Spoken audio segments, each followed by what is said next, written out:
مسلک احناف کا ہے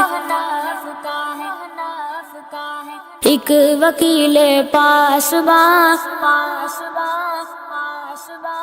مسلک احناف کا ہے ایک وکیل پاسباں، مسلک احناف کا ہے ایک وکیل پاسباں، مسلک احناف کا ہے ایک وکیل پاسباں، مسلک احناف کا ہے ایک وکیل پاسباں، حضرت واحد قریشی اہل حق کے ترجماں، حضرت واحد قریشی اہل حق کے ترجماں، آپ کے الفاظ دشمن کے لیے تلوار ہیں، دشمنوں کی سازشوں سے در تیرا ہموار ہیں،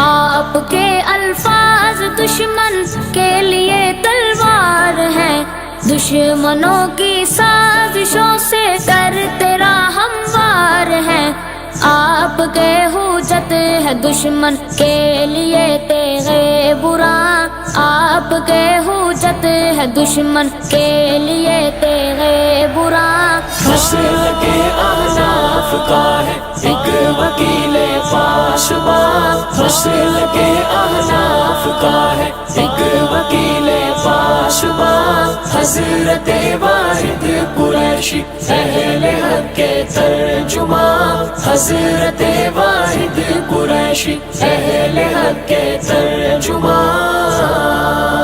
سبز ہے شاداب ہے اس پر نہ کوئی دھول ہے، حضرت نانوتوی کے گلستان کا پھول ہے، سبز ہے شاداب ہے اس پر نہ کوئی دھول ہے، حضرت نانوتوی کے گلستان کا پھول ہے مہکتا ان کے گلشن کے گلوں سے یہ جہاں، ہے مہکتا ان کے گلشن کے گلوں سے یہ جہاں، مسلک احناف کا ہے ایک وکیل پاسباں، مسلک احناف کا ہے ایک وکیل پاسباں، حضرت واحد قریشی اہل حق کے ترجماں، حضرت واحد قریشی اہل حق کے ترجماں، حق مٹانے کے لیے کوئی کھڑا بیتاب ہے، کہہ دو اس کو وہم ہے یہ تیرا بس ایک خواب ہے، حق مٹانے کے لیے کوئی کھڑا بیتاب ہے، کہہ دو اس کو وہم ہے یہ تیرا بس ایک خواب ہے، دین کے چوکیدار ہیں حضرت ہیں حق کے پاسباں، دین کے چوکیدار ہیں حضرت ہیں حق کے پاسباں، مسلک احناف کا ہے ایک وکیل پاسباں، مسلک احناف کا ہے ایک وکیل پاسباں، حضرت واحد قریشی اہل حق کے ترجماں، حضرت واحد قریشی اہل حق کے ترجماں،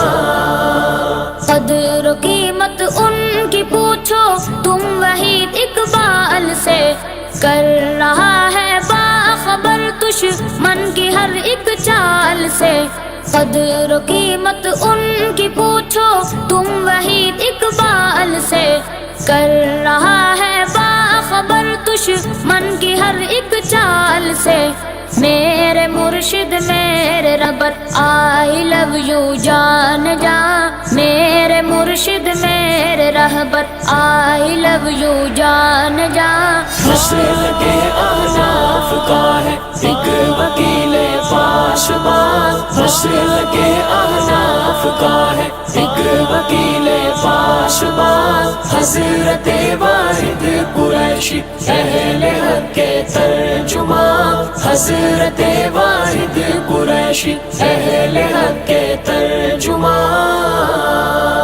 آپ کے الفاظ دشمن کے لیے تلوار ہیں دشمنوں کی سازشوں سے ڈر تیرا ہموار ہے آپ کے الفاظ دشمن کے لیے تلوار ہے دشمنوں کی سازشوں سے ڈر تیرا ہموار ہے آپ کے حجت ہے دشمن کے لیے تیغ برا آپ کے حجت ہے دشمن کے لیے تیغ برا نسل کے احناف کا ہے ایک وکیل پاسبان نسل کے احناف کا ہے ایک وکیل پاسبان حضرت واحد قریشی اہل حق کے ترجمان حضرت واحد قریشی اہل حق کے ترجمان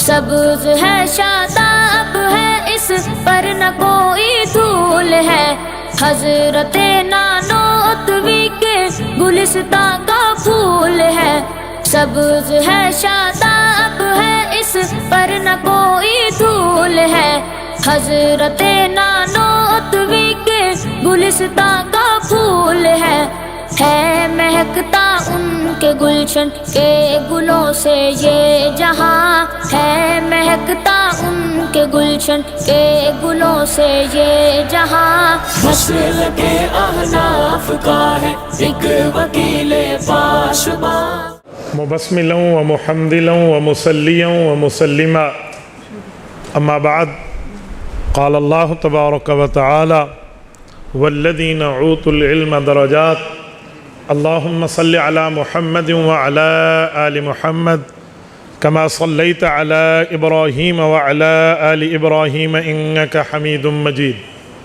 اللهم بارك على محمد وعلى آل محمد كما باركت على إبراهيم وعلى آل إبراهيم إنك حميد مجيد میرے معزز طالب علم دوستو آج 6 اگست 2023 بروز اتوار ہے اور ہم مسلمانان عالم خصوصاً مسلمانان پاکستان کے مرکز اہل حق جامعہ اشرفیہ لاہور میں موجود ہیں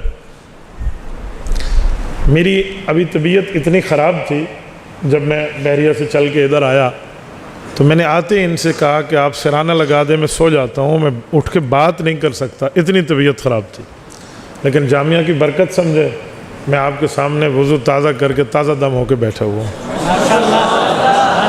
ہم اپنے عقائد میں استبراک بالاکابر کے قائل ہیں یہ عقیدہ کیا ہے استبراک بالامکنہ استبراک بالاکابر اس کا مطلب ہوتا ہے کوئی اچھی مبارک بہتر چیز سے اللہ تعالیٰ برکات بانٹتے ہیں اس کی دلیل آپ کہیں گے یہاں آپ کو برکت کیسے ملی 15واں پارہ پہلا صفحہ پہلی آیت سبحان الذی اسرا بعبدہ لیلا من المسجد الحرام الی المسجد الاقصی اس آیت میں اللہ نے نبی پاک کے سفر معراج کو ذکر فرمایا ہے اس کی وجہ ریزن بیس سبب ذکر فرمایا کہ یہ سیر ہم نے کیوں کرائی فرمایا اسی لیے بیت المقدس لے گئے الذی بارکنا حولہ اس کے ارد گرد اللہ نے برکات عطا فرمائی ہیں تو استبراک بالبرکت پہ تو نبی پاک علیہ السلام کو لے جایا گیا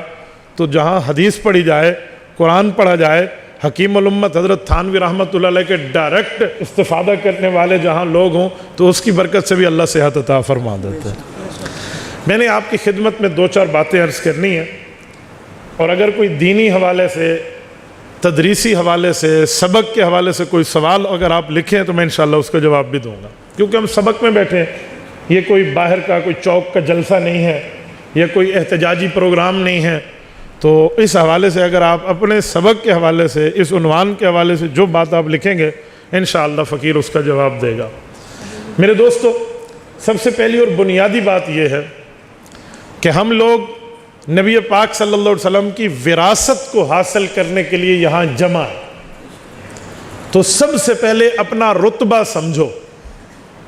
دنیا میں ہر وہ بندہ ناکام ہے جس نے اپنا رتبہ نہیں سمجھا، ہر وہ بندہ کامیاب ہے جس نے اپنے رتبے کو سمجھا ہے۔ آپ عالم، حافظ، قاری، مفتی، محدث، فقیہ بننے کے لیے یہاں بیٹھے ہیں، کل آپ کو کوئی ڈی گریڈ کرے، ڈی ویلیو کرے، نیچا دکھانے کے لیے کہے تم نے پڑھا کیا ہے، کیا چیز پڑھی ہے، کیا کیا ہے تم نے، تو انہیں بتائیں یہ کائنات بنی ہے دین کی وجہ سے، یہ کائنات ختم ہوگی دین کے خاتمے کی وجہ سے۔ اس دین کی وراثت پڑھنے کے لیے ہم مدرسے میں گئے ہیں۔ سینہ تان کے بندہ بتائے، یہ نہ کہ او جی بس وہاں تو ہم پڑھتے تھے، آپ کو پتہ ہے علماء بڑے سادے ہوتے ہیں، یہ ہم نے خود علماء کو ڈی گریڈ کر رکھا ہے۔ جب آپ کالجز میں جائیں، یونیورسٹیز میں جائیں، دنیا کی کسی ایسی جگہ جائیں جہاں سے آپ کو کوئی لبرل طبقہ آپ سے مخاطب ہو، کوئی دنیا دار مخاطب ہو، تو اسے اپنی ویلیو یوں بتائیں کہ میں نے پڑھا کیا ہے۔ میں آپ کو مثال دیتا ہوں، ایک اللہ والے کے سامنے کسی نے کہا اے مولویو، اے مسلمانوں، تم نے کیا کیا ہے؟ انگریز چاند پر پہنچ گیا ہے، انگریز نے چاند گاڑی بنائی ہے، وہ چاند تک پہنچ چکے ہیں، مریخ تک پہنچ چکے ہیں۔ مریخ وہ ستارہ ہے جو 9 کروڑ نوری میل کی اسپیس اور مسافت پر ہے، اتنی دور تک انگریز پہنچا، انہوں نے سوئی سے لے کر جہاز تک بنا ڈالا، تم نے کیا کیا؟ تو وہ چاند تک گئے۔ اس کے جواب میں جو اس شخص نے بات کی ہے نا، یقین مانے اس کی نسلوں کو میں آج سلام کرتا ہوں، انہوں نے کہا جاؤ یہ کوئی بات مسلمانوں پہ اعتراض والی ہے، میں اس نبی کا ماننے والا ہوں جو عرش پہ گیا ہے، چاند تو بہت نیچے ہے۔ میں ان علوم کا وارث ہوں، اس نبی کے علوم کا جو عرش پہ گیا ہے، جہاں آکسیجن کی ضرورت نہیں ہے، وداؤٹ آکسیجن نبی پاک کا سفر ہے۔ چاند گاڑی کی ضرورت نہیں ہے، وداؤٹ چاند گاڑی سفر ہے۔ نبی پاک صلی اللہ علیہ وسلم کے لیے کوئی اسپیس میں جانے کے لیے وہاں کا راکٹ کا معاملہ نہیں ہے، نبی پاک علیہ السلام گئے ہیں اور اتنے رتبے تک گئے ہیں۔ کنز العمال میں امام علاء الدین متقی الہندی رحمہ اللہ کی روایت ہے کہ جبرائیل امین نے عرض کیا یا رسول اللہ، آگے نور کے وہ پردے ہیں، سدرۃ المنتہا کی باؤنڈری کو میں نے کراس کیا تو میرے پر جل جائیں گے۔ نبی پاک وہاں تک گئے۔ تو اپنے نبی کی بات کو، اپنے دین کی بات کو، اسلام کی بات کو، مذہب کی بات کو، قرآن کی بات کو کھل کے سینہ تان کے پیش کیا کرے۔ ہاں کوئی میری ذاتی بات ہو، میری کوئی ذاتی کمی ہو، بابا ہم واقعی گناہگار ہیں، ہم سے یہ ہو سکتا ہے، ذاتی مسئلے میں پیچھے ہو جاؤں گا، لیکن جو نظریاتی، اصولی، عقائد، اسلام، قرآن اور مذہب کی بات ہوگی، اس کو ڈیفینڈ کرنا آپ کی اسلامی اور اخلاقی ذمہ داری ہے۔ آج میں ایک جملہ کہتا ہوں، آپ ناراض نہ ہونا، ہو بھی جانا تو دل کی تختی پہ لکھنا۔ ہمارے مدارس میں عموماً لوگ زکوٰۃ دیتے ہیں، اپنے مال سے صدقات دیتے ہیں، عطیات دیتے ہیں، اپنا مال خرچ کرتے ہیں، اپنا زر خرچ کرتے ہیں۔ کیوں؟ یہ دین پڑھ رہے ہیں، یہ دین اسلام میں پیغمبر کے وارث بن رہے ہیں۔ ہاں اگر کبھی کوئی وقت آئے گا یہ دین کا تحفظ کرنے کے لیے اپنا تن من دھن لگا دیں گے، اس لیے ہم پہ مال خرچ ہوا۔ لیکن جب دین پر کوئی بات آئے، دین کے تحفظ کے لیے کوئی معاملہ آئے، میں وہاں بھیکی بلی بن جاؤں۔ یاد رکھیں، میں اپنے اساتذہ سے بھی بددیانتی کر رہا ہوں اور اپنے علم سے بھی بددیانتی کر رہا ہوں۔ اپنے اندر یہ جذبہ پیدا کریں کہ ہماری حیثیت کیا ہے، ہم ہیں کیا۔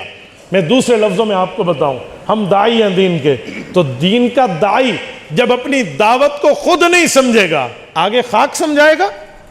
جب مجھے خود ہی پتہ نہیں ہے کہ 2 اور 2 4، 4 اور 4 8، 8 اور 8 16 ہوتے ہیں، میں اگلے کو کیا سمجھاؤں گا؟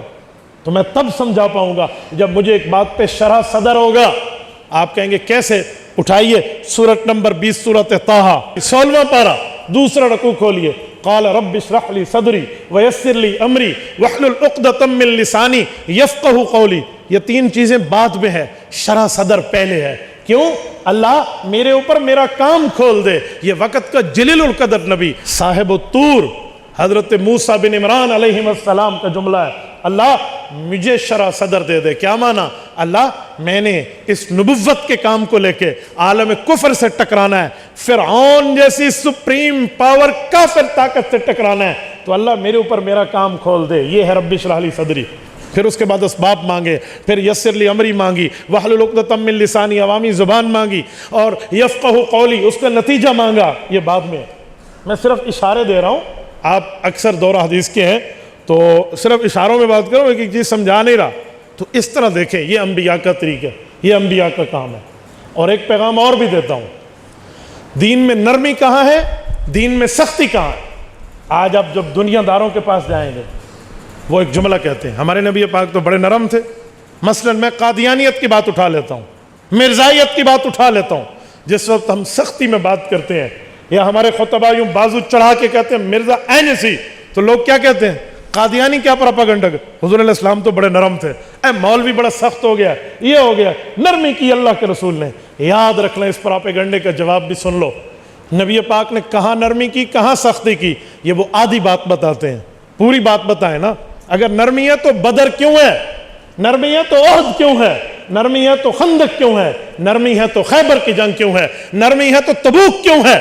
62 سال کا نبوت کا بڑھاپا، داڑھی مبارک میں 17 بالوں سے زیادہ سفید ہو چکے ہیں. حضور پاک نے 1000 کلومیٹر کا سفر کیا، مدینہ طیبہ سے تبوک پہنچے، 20 دن کا قیام کیا. اور اس وقت کی کفری سلطنت ہرقل کیسر روم سے ٹکرانے کے لیے گئے ہیں. اگر صرف نرمی تھی تو گئے کیوں ہیں. نبوت نے خود کو نبی الملاحم کہا ہے، جہاد والے نبی. نبی السیف کہا ہے، تلوار والے نبی. نبی پاک کے پاس نیزہ رہا ہے. اگر ہر جگہ نرمی تھی تو یہ کیا ہے، جواب دیا کرو. انہیں کہو سنو، باتیں دو ہیں، مسائل کی بات ہوگی تو نرمی ہے، اللہ کی ذات، توحید، رسالت اور عقائد کی بات ہوگی تو ڈٹ جانا ہے. میں اس کی مثال دیتا ہوں. نبی پاک نے ذاتی بدلہ پوری زندگی کسی سے نہیں لیا. من تکم لنفسہ فی حیاتہ صلی اللہ علیہ وسلم، احادیث کی کتب میں پوری زندگی نبوت نے ذاتی بدلہ نہیں لیا. لیکن جب دین کی بات آئی تو کیا کیا. آپ اٹھائیے سیرت ابن ہشام، رسول اللہ کے شفیق ترین چاچو حضرت ابو طالب نبی پاک کے پاس آئے، کہ یا رسول اللہ، کفار نے کہا ہے راضی نامہ کر لیں، تیسرا راستہ نکال لیں، ٹیبل ٹاک کر لیں، کوئی معاہدہ کر لیں. کہ میرے چاچو معاہدے میں تو کوئی شرطیں ہوتی ہیں، کوئی بات انہوں نے پیش کی ہے؟ کہا جی ہاں. کہ 3 باتیں پیش کی ہیں. کہ کوئی خوبصورت، حسین، جمیل، مہجبین، دل نشین لڑکی چاہیے تو آپ کے قدموں میں ڈھیر کر دیں، اور اگر آپ کو مال چاہیے تو آپ کے قدموں میں مال کے ڈھیر لگ جائیں. آپ کو حکومت چاہیے تو آپ کو حکومت عطا کر دیں، لیکن توحید چھوڑ دیں. نبوت کا جواب کیا ہے؟ امام ابن ہشام میں لکھا ہے، نبی پاک نے چاچو کو دیکھا اور فرمایا یا عمی لو وضع الشمس علی یمینی والقمر علی یساری الا ان اترک هذا الامر ما ترکتہ. چاچو، یہ تو دنیا کی باتیں ہیں، یا آسمان پہ جائیں، سورج کے ترلے کریں، منتیں کریں، اس کو لے آئیں اور میرے دائیں ہاتھ پہ رکھ دیں، چاند کی منت اور ترلا کر کے میرے بائیں ہاتھ پہ رکھ دیں، مجھے دن اور رات کے طلوع اور غروب کو گویا اختیار دے دیں، اور کہیں توحید نہ سنا میں اس کو زمین پہ دے ماروں گا، دین نہیں چھوڑوں گا. یہ ہے نبوت کی سختی. تو جب کوئی دنیا دار بندہ آپ کوئی بات کہے کہ مولوی عین ہو گیا، تو اس کو جواب دیا کرے. ٹھیک ہے، اللہ تعالیٰ آپ کو اور ہمیں خوش بھی رکھے، دین اسلام پہ رکھے، دین اسلام کی غیرت کے ساتھ اللہ ہمیں تحفظ عطا فرمائے، اور نبی پاک صلی اللہ علیہ وسلم کے اس دین کے لیے اللہ ہمیں داعی بنائے، عافیت کے ساتھ پوری دنیا میں دین کی خدمت کی توفیق عطا فرمائے. مولانا اس بات کا جواب دیں کہ حضرت اماں عائشہ کی رخصتی کم عمر میں کیوں ہوئی ہے. بہت اچھا سوال آپ نے کیا ہے، علمی سوال ہے. کم عمر میں رخصتی ہوئی. آپ کو پتہ ہے عجم اور عرب کی مٹی میں فرق ہے، تو عمر کی رخصتیوں میں بھی فرق ہے. عرب کی 9 سال کی لڑکی ہمارے 18 سال کی لڑکی لگتی ہے. وہاں کی مٹی کچھ اور ہے، یہاں کی مٹی کچھ اور ہے. نمبر 1. نمبر 2، یہ نکاح کس نے کیا تھا؟ اللہ نے. حضور نے تو مانا ہے، صحیح بخاری نہیں ہے، حضرت جبرائیل وہ تصویر لائے حضرت اماں عائشہ کی، تو اللہ نے کیا ہے. خالق مخلوق کی عمروں کو نہیں جانتا، تو جانتا ہے؟ آسانی کا جواب ہے، ایک ہی بات میں اس طرح کا سوال اٹھ جائے گا. نبی پاک صلی اللہ علیہ وسلم کی عقیدہ حیات کے متعلق فرمائیں. امت مسلمہ کا عقیدہ ہے، نظریہ ہے، پوری امت آج تک اس کو مانتی ہوئی آ رہی ہے کہ نبی پاک علیہ السلام کے لیے یہاں سے درود پڑھیں، فرشتے لے جاتے ہیں، نبی پاک کی قبر پہ پڑھیں، آقا نامدار خود سنتے ہیں. ایک آدمی نے سوال کیا، اللہ اپنے جیسا اللہ پیدا کر سکتا ہے تو اس کا شریک ہوگا یا عجز ہوگی؟ میرے دوستو، آپ نے سوال میں ڈنڈی ماری ہے. سوال ایک طرح کا ہوتا ہے، 2 کا نہیں ہوتا.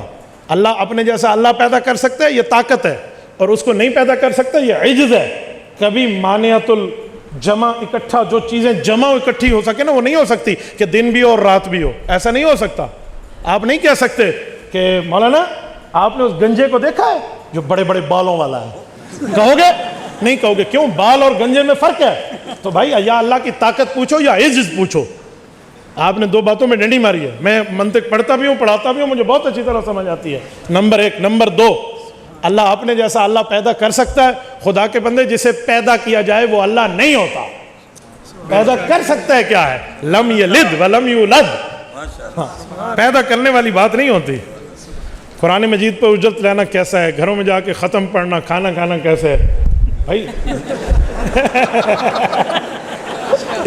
بھائی قرآن کریم پر اجرت اس حساب سے اگر آپ لینا چاہیں تو گنجائش ہے۔ وہ قرآن کی اجرت نہیں ہوگی، وہ ہوگی وقت کی اجرت۔ صحیح بخاری جلد اول کی روایت ہے، ان احق ما اخذتم اجرا علیہ کتاب اللہ۔ حضرت ابن عباس کی روایت ہے، نبی پاک علیہ السلام نے فرمایا سب سے بہتر کام وہی ہے جو آپ کتاب اللہ پہ لیتے ہو، یعنی وقت خرچ کرتے ہو، تو اس پہ آپ لے سکتے ہو، جائز ہے۔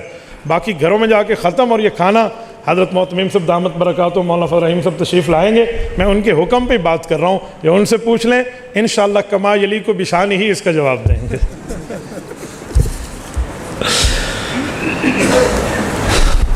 ہم چونکہ ایک بہت عام تدریس کا مسئلہ والد صاحب آیا تھا، مضامین زیادہ ہیں، مجھے سمجھ نہیں ہے اس سوال کے۔ ہم پر چونکہ ایک بہت جلد تدریس کا مرحلہ آنے والا ہے، تو کامیاب مدرس بننے کے لیے اچھا کامیاب مدرس بننے کے لیے بہت آسان ترتیب ہے۔ سبکن کتابیں یاد کر لو، سبکن، جس کو سبکن یاد ہوتا ہے اسے کبھی نہیں بھولتا، سبکن یاد کر لو، پرابلم ہی کوئی نہیں ہے۔ اور اگر آپ کو پھر بھی یاد نہیں ہوتا تو اپنے دماغ کو سمجھا کہ لوگوں کی زکوٰۃ لے کر تو یہ کام کر رہا ہے، غیرت کر، تجھے پڑھنا پڑے گا، جا ورنہ ریڈی لگا لے۔ یہ اپنے آپ کو غیرت دلاؤ، پھر دیکھو کام ہوتا کیسے نہیں۔ بخاری کی حدیث کے بارے میں حضرت عمار ابن یاسر والی بات کر دیں۔ دیکھیں اگر یہی بات ہے، صحیح بخاری والی روایت جو مرزا کہتا ہے، مرزا ثانی، مرزا صغیر، یہ جو جملہ کہتا ہے کہ اس پہ حضرت معاویہ باغی ہیں، تو حضرت علی المرتضیٰ نے پوری زندگی میں کبھی اس روایت سے استدلال کر کے حضرت معاویہ کو باغی کہا ہے؟ اگر کہا ہے تو جرت کر کے پیش کرو، نہ اس پر صحیح روایت ہے نہ ضعیف روایت ہے۔ کیا امام حسن نے اس روایت سے استدلال کیا ہے؟ کیا امام حسین نے کیا ہے؟ امام زین العابدین نے کیا ہے؟ جن کے حق میں یہ بات جاتی تھی انہوں نے اس سے استدلال نہیں کیا، تو پتہ چلا اس کا وہ مطلب نہیں ہے جو مرزا سمجھ چکا ہے۔ کوئی تو سمجھا کرو یار، ہوتا کہ قرآن کریم کی آیت ہے کہ یہ جہنم میں بلاتے ہیں، وہ جنت میں بلاتے ہیں، مراد ہے وہ جنگ میں بلاتے ہیں، یہ امن میں بلاتے ہیں۔ تو اللہ کے بندے، کوئی استعارہ بھی ہوتا ہے تو سمجھنے کے لیے کوئی دماغ چاہیے۔ امام بخاری رحمۃ اللہ علیہ نے 12 صحابہ کے متعلق لکھا ہے کہ وہ منافق تھے، بکواس ہے، جھوٹ ہے، الزام ہے۔ اگر یہی بات ہے تو پھر کہو گے قرآن میں لکھا ہوا ہے صحابہ جہنمی ہیں، کیوں؟ اصحاب النار آیا ہوا ہے۔ اصحاب النار کا کیا معنی؟ صحابہ جہنمی ہیں؟ اور بے وقوف، کوئی ریفرنس ٹو دا کنٹیکٹ، جسے عربی میں کہتے ہیں سیاق اور سباق بھی ہوتا ہے، کوئی لفظ کا ترجمہ دیکھیں۔ دیکھو میں ایک جملہ کہتا ہوں، توجہ رکھنا، میں کہتا ہوں تیاری کرو، مینار پاکستان پہ ان قریب ہمارے شیر قائد ملت اسلامیہ مولانا فضل الرحمان آنے والے ہیں۔ ایک جملہ کہتا ہوں، سنیں ایک منٹ، لفظ میں نے شیر بولا، ایک اور پہ آئیے۔ بھئی چڑیا گھر میں یہ بندہ گیا اور شیر نے حملہ کر لیا، بتاؤ یہ دونوں جملوں میں شیر ایک جیسا ہے؟ یہاں شیر درندہ ہے، وہاں شیر قیادت ہے۔ تو خدا کے بندے، صاحب کا لفظ کس معنی میں استعمال ہوا ہے یہ تو سمجھا کرو۔ اب ادھر دیکھو، میں کہتا ہوں اسپیکر 2 نمبر ہے، ٹھیک ہے، تو مراد ہوگا یہی جس سے آوازیں آ رہی ہیں اور جا رہی ہیں، اور مولانا کہتے ہیں اسمبلی میں اسپیکر 2 نمبر ہے، تو پھر وہاں کوئی اور اسپیکر ہوگا۔